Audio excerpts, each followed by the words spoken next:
areas affected include Block Island Sound, Buzzards Bay, Narragansett Bay, Rhode Island Sound, Vineyard Sound, and 6:17 p.m. Eastern Daylight Time. Doppler radar indicated a cluster of strong thunderstorms capable of producing winds around 30 knots.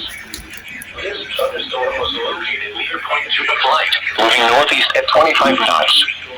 Locations impacted include Dutch Harbor Light, Monemsha Light, Sackett Point Light, Mount Hope Bay, Point Judith Light, Castleton Light, Cuttyhunk Island, Jehead Light, Narragansett Bay, Round Hill Point, Melville, Esquash Point, Warwick Light, Bristol Harbor, Rhode Island Sound, Buzzards Bay Entrance Tower, Plum Beach Light, Connecticut Light, Saxwis Point, and the coastal waters between Block Island and Martha's Vineyard.